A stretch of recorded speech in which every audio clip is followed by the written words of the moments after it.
Chopra police हवालदार लक्ष्मण शिंगाणे निलंबित, कर्तव्यात कसूर केल्याचा आरोप. चोपडा शहर पोलीस स्टेशन येथे कार्यरत असलेले हवालदार लक्ष्मण शिंगाणे यांनी कर्तव्यात कसूर केल्याबद्दल जानेवारी 28 रोजी पोलीस अधीक्षकांनी लक्ष्मण शिंगाणे यांना निलंबित केले असल्याची माहिती उपविभागीय अधिकारी अण्णासाहेब घोलप यांनी माध्यमांना दिली. ट्रॅफिक पोलीस हवालदार लक्ष्मण शिंगाणे यांचे निलंबन झाल्याने त्यांच्यासोबत असलेले कर्मचाऱ्यांमध्ये भीतीचे वातावरण निर्माण झाले आहे.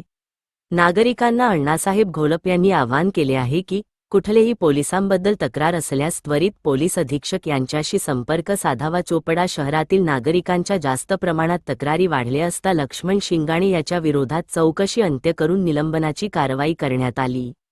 पोलीस अधीक्षक अण्णासाहेब घोलप यांनी स्पष्ट केले की पोलीस कर्मचाऱ्याकडून नागरिकांना काही त्रास दिला जात असेल किंवा पैशांची मागणी केली जात असेल तर त्यांच्या विरोधात तक्रार पोलीस स्टेशनला केल्यास त्या कर्मचाऱ्यांवर कायदेशीर कारवाई करण्यात येईल.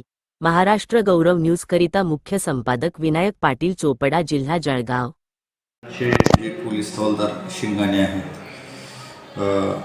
त्यांना 28 जानेवारी 2026 या दिवशी माननीय पोलीस अधीक्षकांनी एक आदेश करून त्यांना कर्तव्यात कसुरी केल्याबद्दल निलंबित केले आहे. सर, अशा जे काही घटना घडत असल्या तर नागरिकांच्या ज्या तक्रारी असतील त्या संदर्भात आपण काय आवाहन करू करता आणि अशीच जर कर्तव्यात कसरून राहिलं तर कर्मचाऱ्यांना अशीच कारवाई केली जाईल का? हां, निश्चित.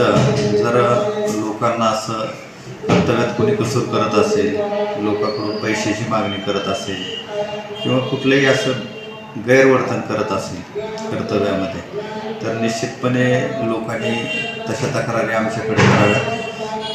आम्ही त्यांचा तसा कसूरी अहवाल पाठवून त्याच्यावर योग्य ती कायदेशीर कारवाई होईल. संदर्भात नागरिकांना काय आवाहन करू इच्छितो? या संदर्भात जर आणखी कोणाविरुद्ध जर असं गैरवर्तनाबद्दल काही तक्रारी असतील किंवा कुणाला त्रास झाला असेल तर त्याने आमच्याकडे तक्रार करावी. आम्ही त्याची शहानिशा करू आणि त्या कर्मचाऱ्यांनी खरोखरच चूक केली असेल तर निश्चितपणे त्याच्यावर शिस्तभंगाची कारवाई होईल.